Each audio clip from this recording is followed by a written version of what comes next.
A paz do Senhor, caro professor, você que nos assiste nesse EBD em Síntese podcast, a paz do Senhor, presbítero Otoniel, irmã Miriam. Esse trabalho é um trabalho desenvolvido pelo DENEC, Departamento de Ensino e Educação Cristã, aqui do Rio Grande do Norte.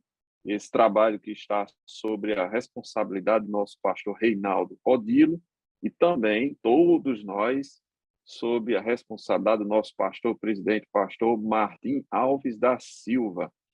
E o Senhor colocou no coração destes homens o desejo de difundir o conhecimento da palavra de Deus nas novas plataformas, né? A gente que já faz esse trabalho de EBD em síntese trimestralmente, agora, né, já tem algumas aulas, estamos aqui juntos com você, professor, nesta plataforma, neste formato de um podcast. E graças a Deus tem nos trazido até aqui, tem nos dado vida, saúde. Hoje, já na lição de número 9 do terceiro ciclo, relacionando-se com os estudos. Eu dou a paz do Senhor para você, professor, e também para o professor presbítero Otoniel Félix, irmã Miriam, paz do Senhor para vocês. Paz do Senhor, meus Senhor. irmãos. Graças a Deus, Amém. estamos aqui mais uma vez, né? Mais uma vez, debaixo da graça de Deus, Ele que nos sustenta, que nos dá capacidade de estarmos aqui, porque não vem de nós, vem dele. E principalmente numa lição como essa de hoje, relacionando-se com os estudos. Existem algumas coisas aí que a gente ouve no meio cristão a respeito do preparo, dos estudos, do aprofundamento na ciência de uma forma em geral. Alguém que diz que fé e ciência não se comunicam bem, alguém que diz que crente só precisa do Espírito Santo de Deus, não precisa estudar muito, fazer curso de teologia, não é verdade? A gente escuta essas coisas. E no texto bíblico base da lição, Atos 17, né, existe uma discussão importante que Paulo travou com homens cultos da época, homens que, no seu regime politeísta, tinham deuses para todo tipo, todo tamanho, todo gosto, e ele foi muito sábio, profundamente instruído por Deus, porque ele não chocou com a cultura, mas ele tirou proveito dessa cultura, usou o exemplo da estátua que tinha escrito ao Deus desconhecido, colocou isso em evidência e abriu um leque para pregar o evangelho, colocando aquilo que eles, por mais cultos que fossem, não sabiam a respeito da salvação, a respeito do sacrifício de Jesus Cristo. E essa sabedoria vinda do alto, ela também foi lapidada ao longo dos anos, com muito estudo, muita dedicação do apóstolo Paulo, e é sobre isso que nós vamos falar aqui hoje. A meditação, ela está em Filipenses 1:9, diz: e peço isto, que o vosso amor aumente mais e mais em ciência e em todo o conhecimento. E eu também coloquei aqui um versículo muito conhecido, Provérbios 1:7, que é semelhante ao 9:10, que diz: o temor do Senhor é o princípio do conhecimento. Os loucos desprezam a sabedoria e a instrução. Então, nós vamos conversar abundantemente hoje sobre este tema, sobre a importância do estudo não só da palavra, mas o estudo das ciências, o aprofundamento nas nossas áreas de atuação, vamos dizer assim, no ensino regular, no ensino corriqueiro, não necessariamente da Bíblia Sagrada. Será que isso nos ajuda? Será que a gente precisa se dedicar a uma faculdade? Será que a gente precisa fazer uma pós-graduação? Isso nos ajuda realmente? Isso nos atrapalha na fé? Alguém que tem medo de entrar na faculdade, irmã Miriam, para não se desviar. E assim, Muito se fala da dificuldade de entender a palavra de Deus e muitas vezes o que eu enxergo, eu como professor, é que as pessoas têm às vezes dificuldade de interpretação de texto.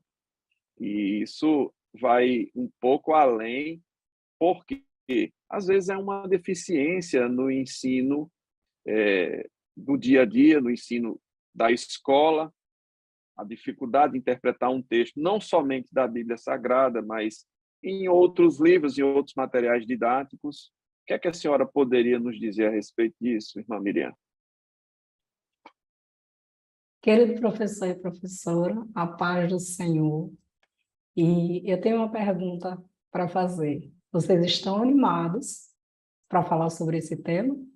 Quando nós falamos em relacionamento com estudos, logo nós nos lembramos, relacionando-se com os estudos, o tema, né? Logo nós nos lembramos de intimidade. Porque quando você se relaciona com alguém, você tem intimidade, você conhece o alguém. E quando você tem um relacionamento com os estudos, é você ter intimidade, é você conhecer, e para isso é necessário uma boa interpretação, principalmente do que nós estamos estudando, não é? Paulo foi ali e fez o seu discurso.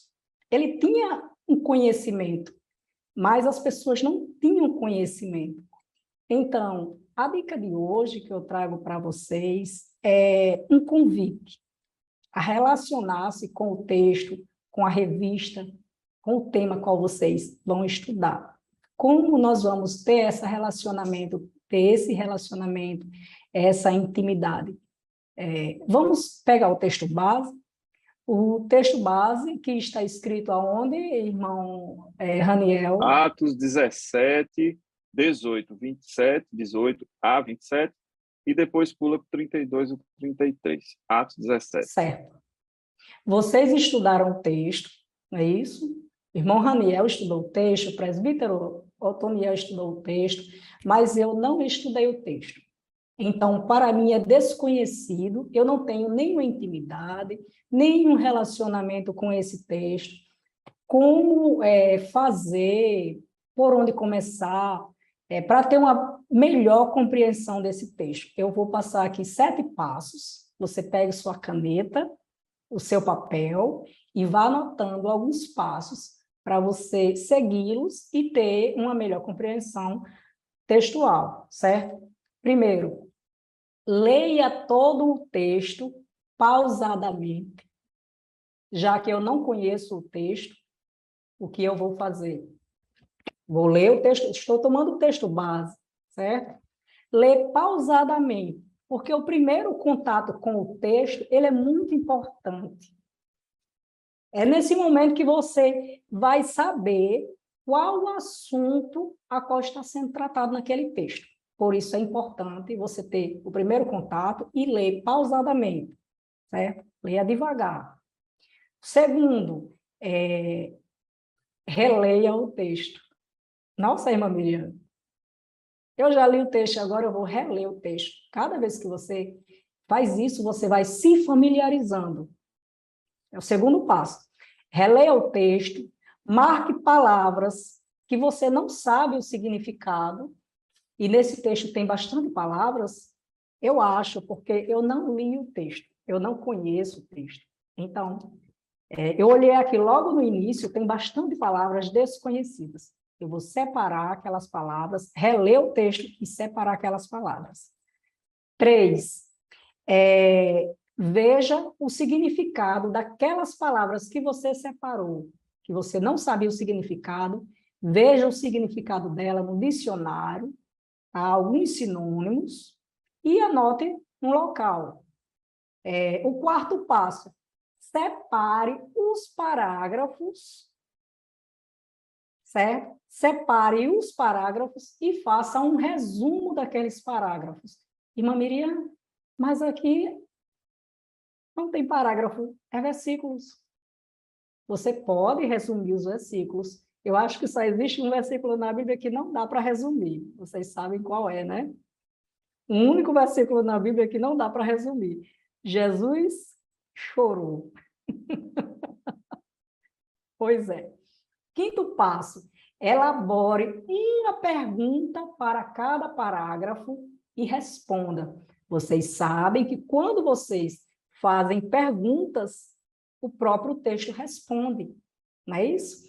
Nesse momento, você poderá perceber que, afinal, ainda havia alguma coisa naquele texto para se entender. Quando você faz a pergunta e o próprio texto responde. Aí, o sétimo passo, o que é? Agora você vai fazer um novo texto com suas palavras. Mas olha só que importante, cuidado, verifique direitinho para você não colocar palavras na boca do autor. Certo? Você seguindo esses 7 passos, você vai ver que finalmente você entendeu aquele texto, você teve um melhor relacionamento com ele, uma melhor compreensão e você está familiarizado com aquele texto. Você pode comentar, você pode conversar, você entendeu aquele texto. Então, isso não é somente para mim e para você, professor, mas também para a sua turma. Você pode trabalhar essa compreensão de texto com os seus alunos, porque é importante lembrar que a escola dominical, você não vai para lá somente dialogar sobre a palavra. A escola bíblica dominical é uma escola. O aluno pode ser alfabetizado na escola dominical.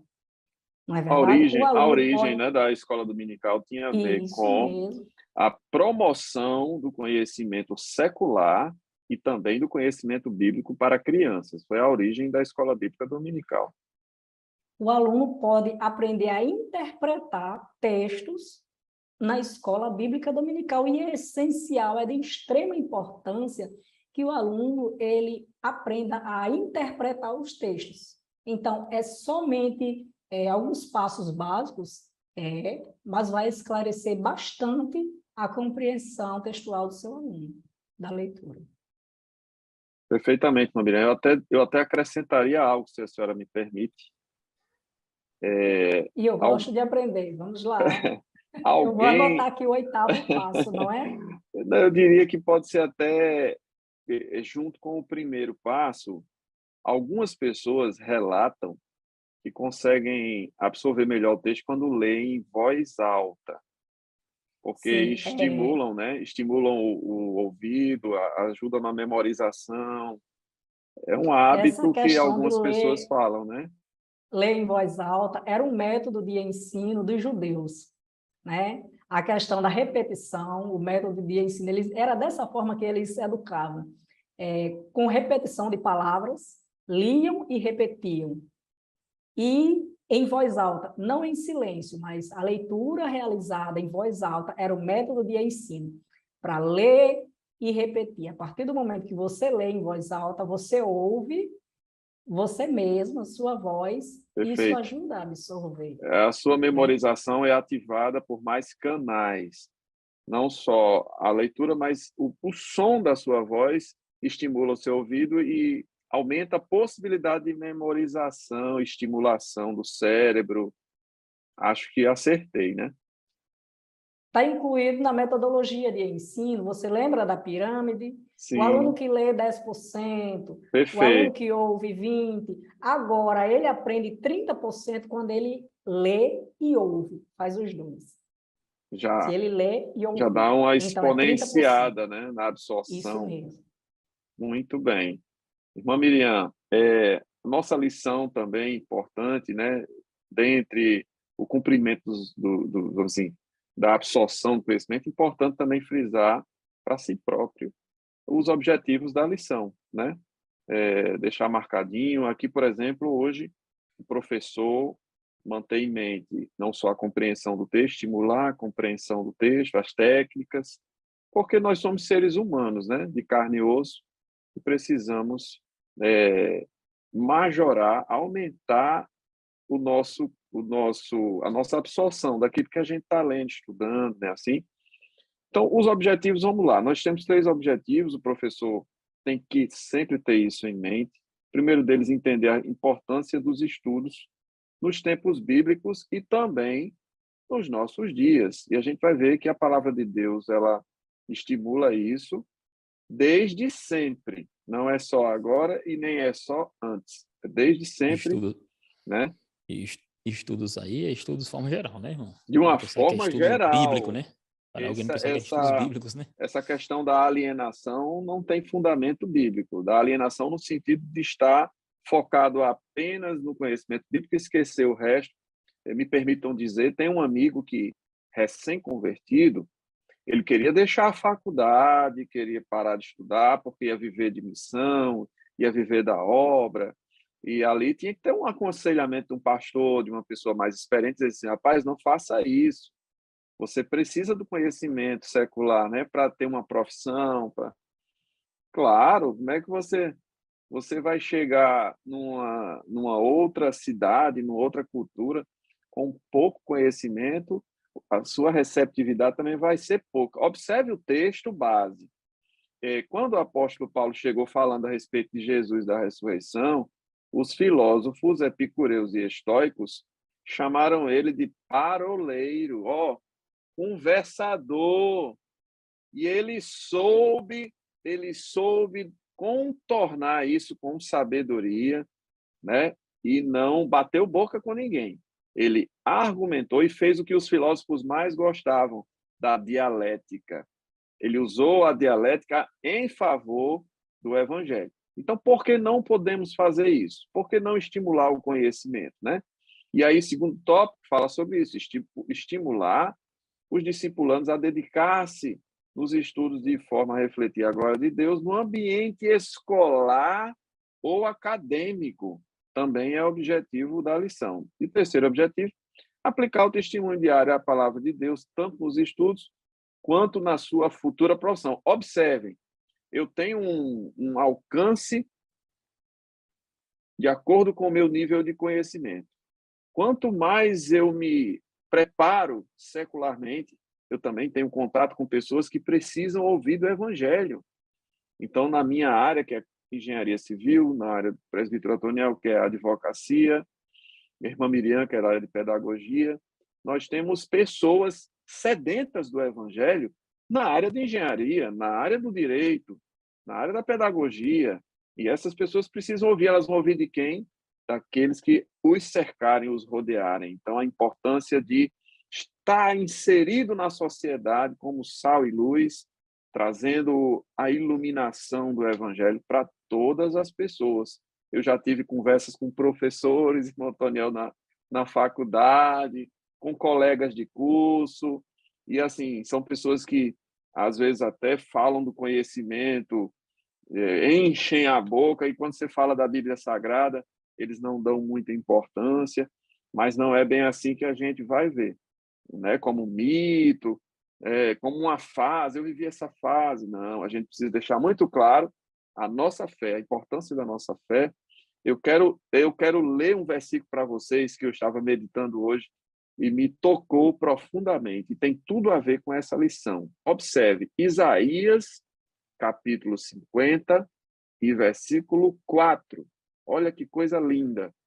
O Senhor Jeová me deu uma língua erudita para que eu saiba dizer a seu tempo uma boa palavra ao que está cansado.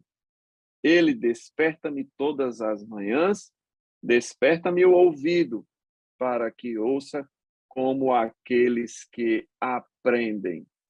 Esse versículo é lindo, é maravilhoso, e ele tem tudo a ver com a lição. Não está citada na lição. Eu inseri Isaías 50 e versículo 4, e ele fala da língua erudita. Erudição vem de conhecimento, vem de aprofundamento na escritura sagrada e também no conhecimento secular. Por que não?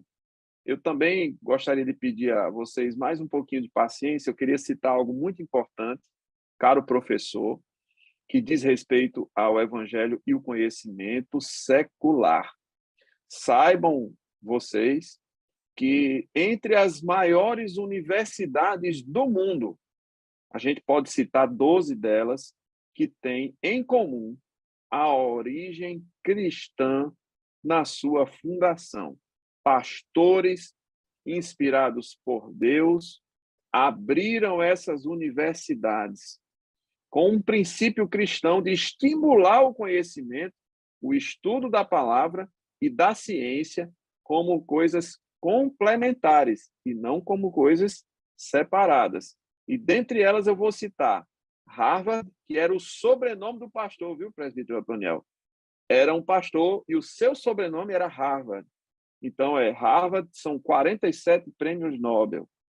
MIT, que a gente conhece, que é Massachusetts, nos Estados Unidos, 78 prêmios Nobel. Cambridge, que é no Reino Unido, 89 prêmios Nobel. E assim outras tantas, Caltech, Oxford, Stanford, Princeton, Chicago, Yale, Columbia, Berkeley, Imperial College, são todas universidades com fundação feita por cristãos, alguns de origem católica, alguns de origem protestante, porém com o princípio cristão na sua fundação, na sua criação. Universidades. Isso não era só para ensinar Bíblia, aluno, professor.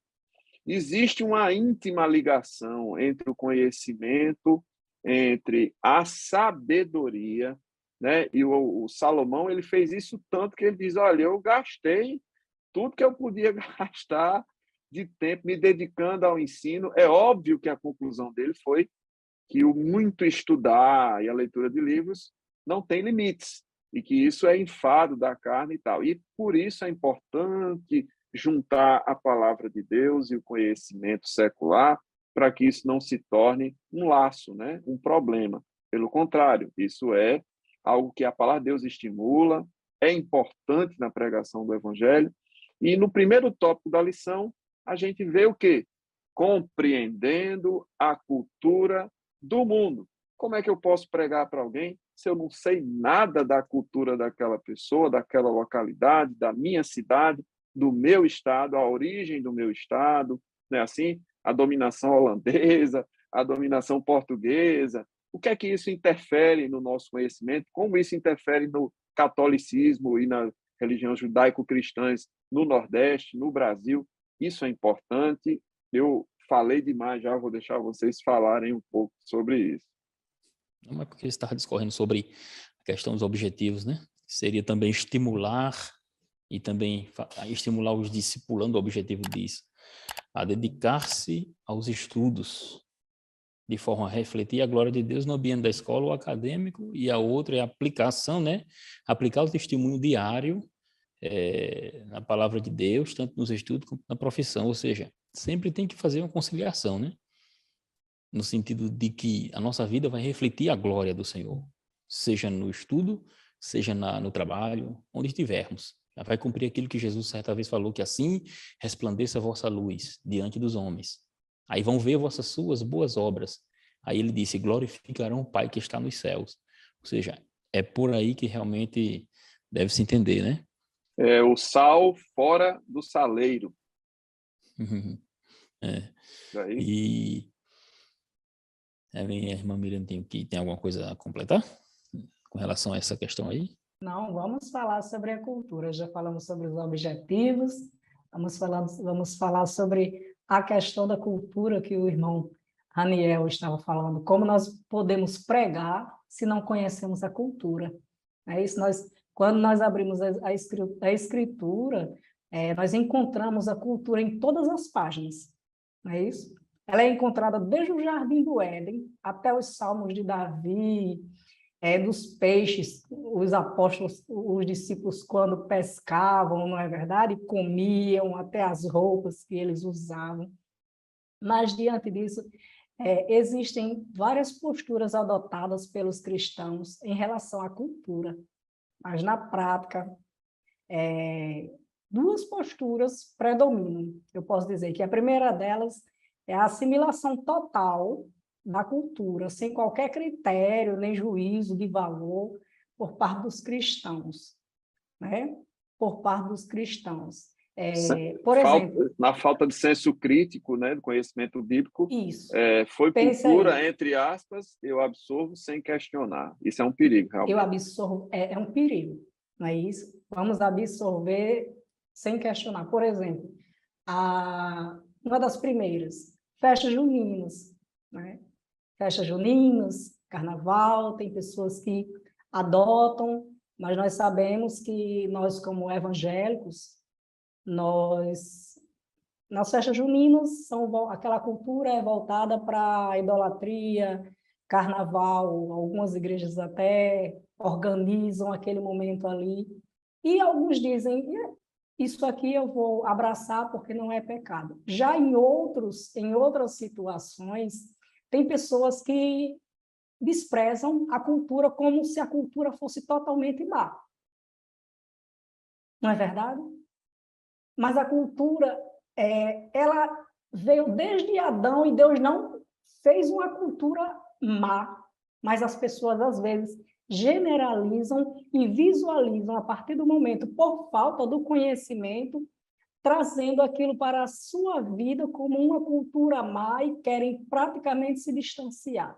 Outros abraçam e terminam pecando, e outros... cometem equívocos, inclusive com a cultura dos judeus, querem trazer festa de tabernáculo para dentro da igreja, né? Querem trazer candelabros e colocar na igreja como se fosse... O shofar, toca shofar Isso é dentro de tudo. judaizar a igreja, né? Judaizar. E a cultura deles deixa para eles. Nós temos a nossa, né, presbítero Otoniel? Exato. Até porque, por isso que é bom conceituar para eles o que seria uma cultura em si, né? Apesar de ser um termo assim muito amplo, é amplo.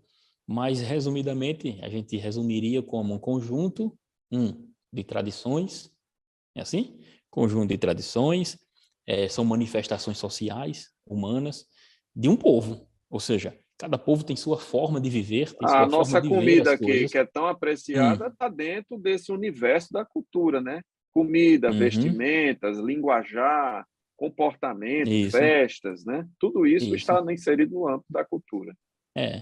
Porque assim, essas crenças, esses costumes determinados por um grupo assim específico social, ele vai se abranger a depender da sua forma de transmissão, né?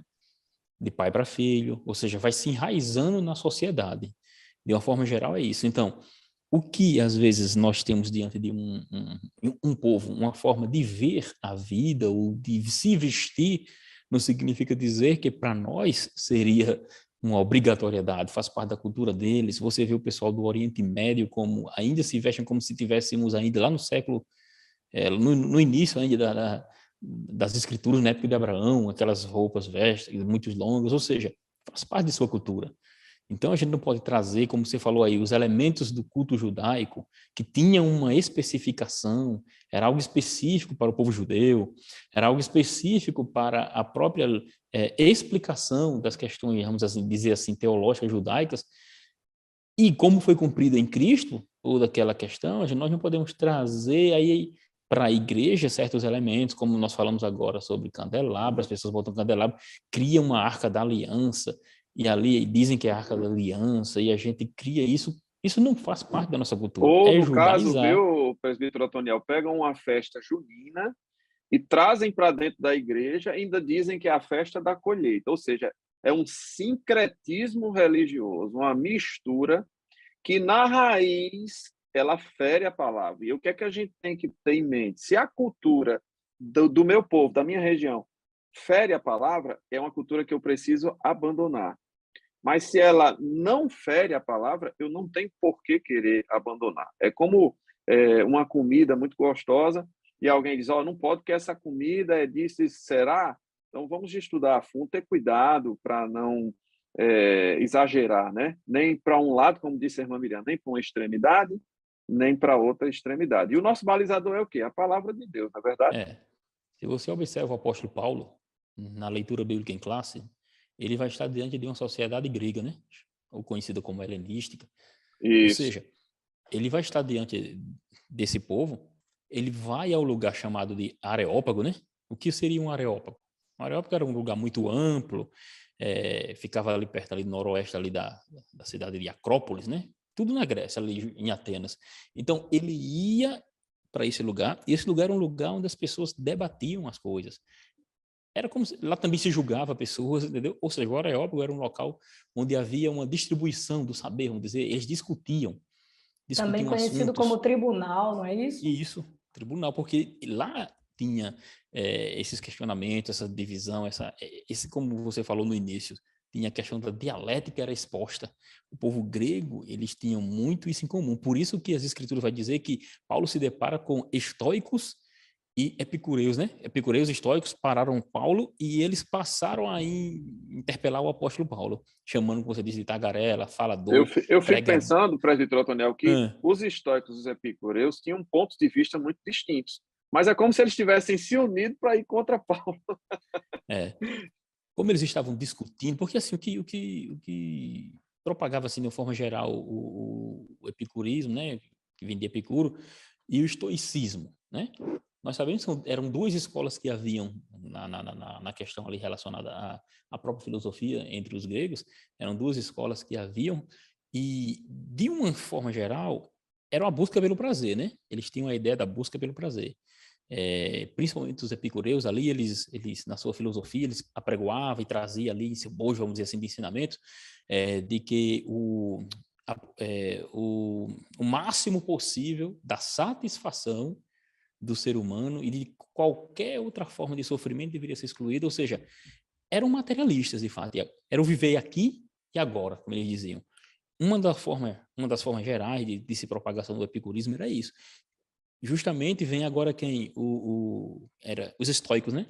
Estoicos, uma escola criada por um homem chamado Zenão. Isso é o que eles dizem lá, né?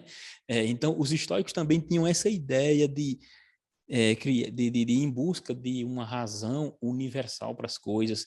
Eles criam processos naturais,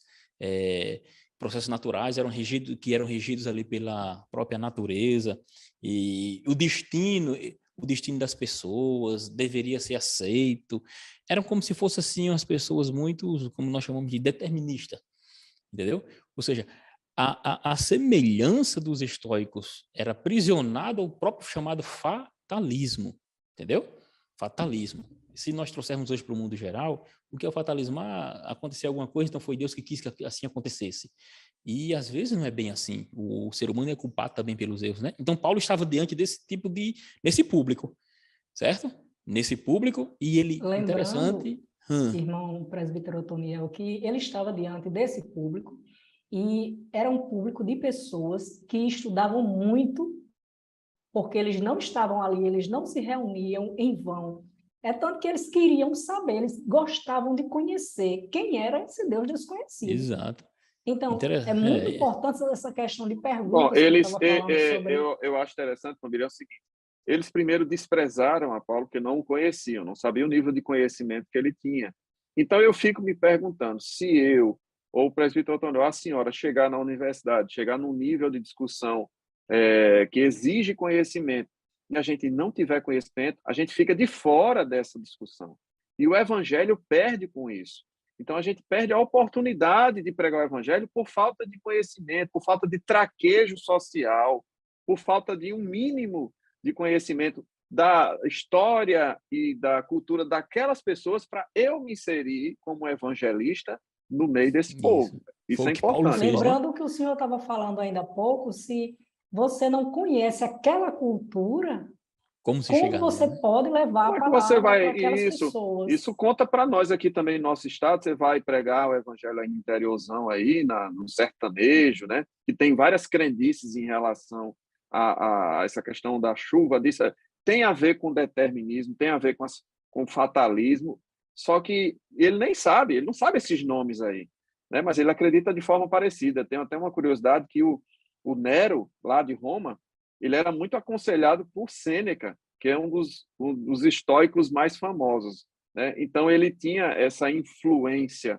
no seu governo, no seu comando, né? E é importante isso que a gente está falando aqui, caro professor, para que você desmistifique essa ideia da cabeça do teu aluno, de que agora que ele é crente, novo convertido, ele vai abandonar os estudos, né?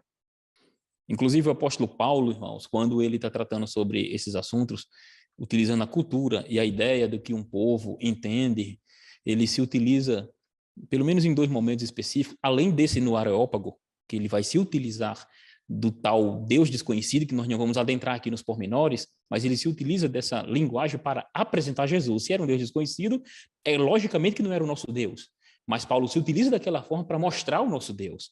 Ele utiliza-se também de uma citação de um poeta chamado de Epimênides, quando ele vai citar lá em Creta, Paulo cita ele, Paulo cita Cleanto, Paulo cita Arato, são poetas que Paulo se utiliza nas suas falas. Então, nos versículos, quando ele diz assim, nós somos sua criação, nele movemos, vocês vão conhecer bem, que eu não vou citar bem esse versículo agora, mas de uma forma bem geral, quando ele fala assim, que nós nos movemos, ele está citando esses poetas. Quando ele diz assim, os cretenses são bestas ruins, ventres preguiçosos, ele está citando também outro poeta. Ou seja, ele se utiliza do que eles tinham para demonstrar a fé em Jesus. Por isso que os estoicos e os epicureus entendiam ou pensaram que Paulo era pregador de deuses estranhos, porque ele lhes pregava sobre Jesus e a ressurreição. É como se eles estivessem entendendo assim, Jesus é o marido e a ressurreição é a esposa de Jesus, porque alguns deuses gregos tinham, né, eram casados. Então, essa ideia era para justamente demonstrar, e eles acharam que era algo... O choque de cultura era Exato. absurdo. E ele, por ter muito conhecimento da cultura deles, ele Uhum. soube se utilizar, ele soube se sair, ele soube contra-argumentar, e tudo isso sem perder o respeito. Então, isso é o que a gente quer estimular aqui, principalmente na lição de hoje. E, assim, seguindo para a segunda parte da lição, a gente vê alguma coisa que a gente já vinha discutindo aqui. Deus valoriza o conhecimento. Ora, nós citamos aqui vários textos, né? Lá em Daniel, capítulo 1, versículo 20, fala que toda essa parte, assim, em toda a matéria de sabedoria, de inteligência, sobre o que o rei lhes perguntava, os achou 10 vezes mais doutos. Quer dizer, esse preparo não tinha nada a ver com o alimento que eles recusaram, tinha a ver porque eles eram preparados mesmo, né? E tinham sabedoria de Deus. Então, outro texto também de Daniel, e que a gente conhece bem, fala que a ciência ia se multiplicar, ou seja, a palavra de Deus já falava a respeito disso. Nós estamos falando de reinos antigos, que já valorizavam o conhecimento. Por que é, então, que a gente tem um povo tão abençoado, povo, assim, pessoas que prosperaram, inclusive nessa que eu citei do Prêmio Nobel, tem muitos cristãos envolvidos nisso, no conhecimento, na difusão da ciência, da verdadeira ciência. Nós temos bons cientistas daqui do nosso estado, no Brasil afora, e são homens de Deus e que têm acesso a pessoas que nós, com baixo conhecimento, não conseguimos ter. Então, não só o apóstolo Paulo, nós temos o exemplo de Daniel, Sadraque, Mesaque e Abednego, que eram também homens com conhecimento profundo. Temos o exemplo de Salomão, que era um homem que estudava bastante, muitos livros, e outros tantos. Então, isso nos abre portas, tá? A importância da escola nos tempos bíblicos. Nós temos aí a citação da escola dos profetas, como é bem conhecido, mas tem outros exemplos, né, que o professor pode citar, que tinham escolas mesmo. Por exemplo, em Êxodo 1:15, a lição fala, 1, versículo 15 a 21, fala das parteiras, Eclesiastes 2:8 das cantoras. Então, existiam profissões, existiam treinamentos específicos para profissões que eram no ensino regular, não era, assim, uma coisa feita de qualquer forma, existia uma escola. E aí, esse ensino, ele é valorizado na vida cristã, né? Na formação do profissional Raniel, do profissional Otoniel, da profissional Miriam, isso é incentivado. E no tópico 2.3, ele fala de alguns equívocos também em relação ao que alguns citam, né? Citam assim, a letra mata e tal. Irmãos, pelo amor de Deus, isso está falando da lei e da propriedade da lei de escancarar o pecado. Então, nesse sentido é que a letra mata, né? O espírito fica. Então, não vamos citar a palavra de Deus de forma como se fosse errada, um estudo, né? As O estudo de uma exigências da forma lei geral. matava. Isso. Então, quando Isso, se fala em essa questão de letra, ela se refere à antiga aliança, não é? Perfeitamente. A letra E as mata porque suas todos ordenanças, né? infringem Porque a lei. se você Então, falhasse em todos Números para a morte. 613, Se falhasse em um dos 613 preceitos, você era culpado de toda a lei. Então, é nesse sentido Então, que a letra mata não é mata, o né? estudo, Aí, diante dessas coisas, aprender. as pessoas fazem essa leitura, eu posso dizer que de cabeça para baixo, e dizem, olha, eu não vou, o que nós já comentamos sobre isso ainda há pouco, não vou mais estudar, eu não vou mais para a faculdade, porque a palavra diz que a letra mata, é pecado estudar. É, É o que isso é ambas tão as pessoas... errado, né? Isso É. é tão errado quanto Mateus 7, que o pessoal diz, não julgueis, e não cita o resto do texto. Né? Então, são interpretações equivocadas que batem com aquilo que a senhora deu a dica no Irmão, início. Estude o texto. até porque, ó, se você observar, os grandes homens cientistas, pessoas pensantes do passado, como Nicolau Copérnico, Johannes Kepler, mais ou menos assim o nome desses caras, cientista, ou seja, criam em Deus, né? Isaac Newton era um homem que, além dos seus próprios escritos na área da ciência, Vamos trazer aqui entendeu? para o Brasil, vamos botar Rui Barbosa, né? Muito Outros bem. tantos que É, defenderam o evangelho, a palavra é. de Deus. Então, essas pessoas, vocês veem que criam em Deus e não tem nada de errado aí. Ou seja, não há nada de anormal. Crer em Na Deus própria e... história dos Estados Unidos, né? Os Uhum, fundadores do é, país, eles eram profundamente cristãos. exato. Mas em E tem tempos, eu digo muitos. tempos, anos, não muito distantes, quando eu lembro que, quando criança, algum teólogo chegava na igreja, todas as pessoas olhavam, eu digo todas mesmo, olhavam para ele com aquele olhar distorcido e de desprezo, e que a imagem que tinha era que quem era teólogo não tinha Deus, eles eram secos, Olha Frios, né? só, né? isso, frios. Ah, Prezavam vai pelo fazer conhecimento tão teologia? somente. Vai E fazer assim, teologia. só um parêntese, tá? Essa história das escolas teológicas, elas são tão pioneiras quanto os nossos pioneiros. Daniel Berg, Gunnar Wingren, falando especificamente da Assembleia de Deus, que eram suecos, e essa mesma influência sueca trouxe as escolas teológicas para o Brasil. Então, o que há de errado? Tá na minha raiz, Exato. tá na minha E o origem. Por saber, que irmão, eu é vou, importante. né? É Nós importante. concluímos esse tópico com uma frase. Deus ama o conhecimento, que nós abrimos com ela, com essa frase, que é o tema do tópico, não é isso? Deus ama o conhecimento, agora eu só acrescento mais algo, mais alguma coisa, e devemos buscá-lo, Perfeitamente. porque o conhecimento está no Perfeitamente. coração de Deus. E aí, Agora vamos falar. se quiser ter certeza disso, é só ler o livro de Provérbios. Aqui tem uma citação, tem umas 3 aqui. E quanto Provérbios 3, mais... 13, 4, 7, Provérbios 11, 9, tudo falando de que Deus valoriza o conhecimento, né, irmã E Miriam? quanto mais e quanto mais, irmão, se busca o saber, você vai cair nas escrituras, não tem como, entendeu? Porque vai revelar a vontade de Deus, ela revela a vontade de Deus e o plano de Deus. Vou dar um exemplo. Todos nós cremos em Adão e Eva. Todos nós cremos que viemos de Adão e Eva. Paulo vai dizer também que nós somos geração, na verdade, de um só ser humano. Agora, o que é que acontece? Houve uma descoberta, eu vou falar 2 coisas aqui para os irmãos depois pesquisam. DNA mitocondrial, certo? Que é relacionado, inclusive foi apelidado de Eva mitocondrial, que é onde, depois de um grande estudo genético de todos os seres humanos, ali na década de 80, foi feito um estudo de todos os lugares do mundo, pegou o grupo genético, fizeram todo um apurado, e depois de fazerem todo aquele apurado, chegou-se à conclusão ali, entre cerca de 150 amostras, que todos nós somos descendentes de uma mulher. Ou seja, esse DNA mitocondrial só a mulher tem, só a irmã Miriam tem, e outras irmãs. E ela passa esse DNA para todas as suas filhas. Ou seja, descobriu-se o que eles chamam de Eva, a nossa Eva, né? Nós chamamos na ciência de Eva mitocondrial. E depois também o Adão Y. Aí depois vocês pesquisam sobre isso aí, que tudo isso vai remontar a um homem e uma mulher. Dever de Ou casa, seja, né, presbítero? somos geração de um casal. Isso. E a ciência pura, hein? Então, vamos lá, para o último tópico da nossa lição, agindo com honestidade. Eu achei muito interessante esse tópico, viu?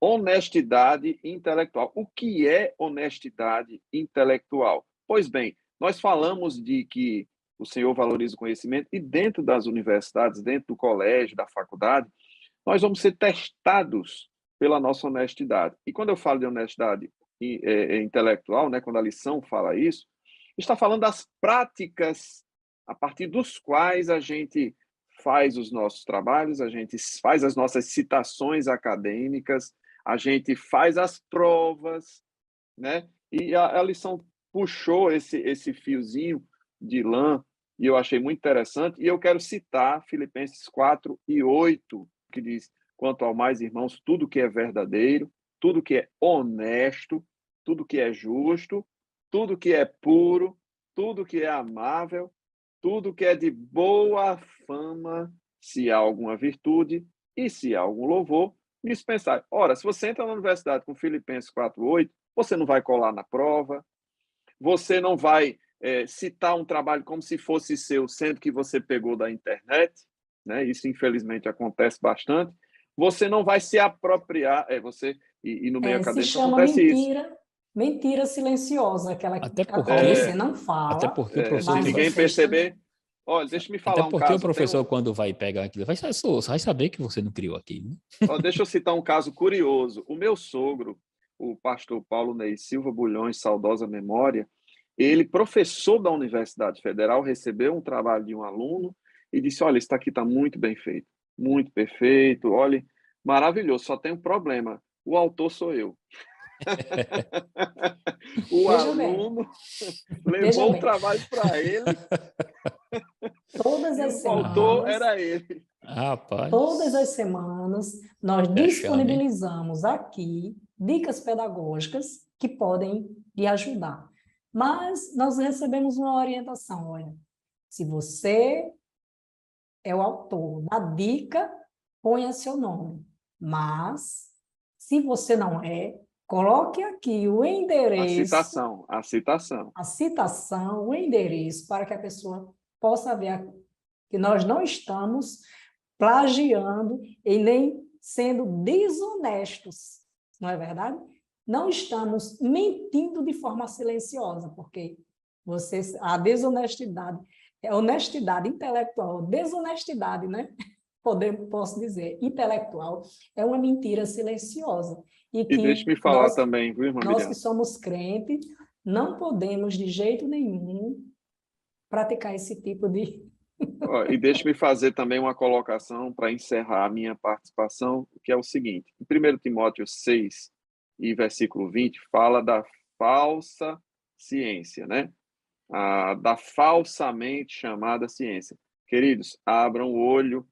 Você está na universidade? Amém. Você está numa faculdade de respeito? Amém.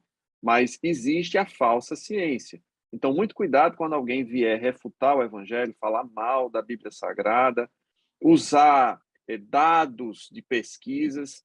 Eu já vi relatos de pesquisas que são forjadas, já vi relatos de pessoas que citam fontes erradas, ou não citam a fonte, ou falam de teorias como se fosse ciência. Por exemplo, a teoria da evolução, o nome já diz teoria, e falam como se fosse ciência, e 1 Timóteo 6,20 nos alerta para essa falsa ciência. Então, assim, não só a honestidade intelectual na hora do crente fazer os seus trabalhos, suas provas, mas a honestidade intelectual daquele que está refutando o evangelho, citando uma ciência que não é verdadeira. Então, sempre confira a fonte das suas informações. E com isso eu me despeço, passo a palavra final para os meus queridos professores também. Agradecemos a Deus a oportunidade, fomos bem sucintos aqui, porque de fato o nosso tempo é um pouco, né? Não dá para você se estender muito, mas de certa forma, os pontos que tratamos, dá para o professor ou aluno mesmo pegar a linha e fazer a sua pesquisa, e fazer sua busca pelo conhecimento, porque o saber é isso, né? É adquirir conhecimento. E a ciência é uma forma de saber, só que a prática da ciência é outra história.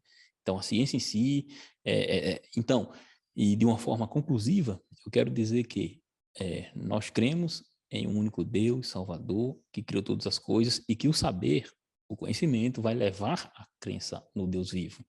É isso que eu quero dizer. Amém. Amém.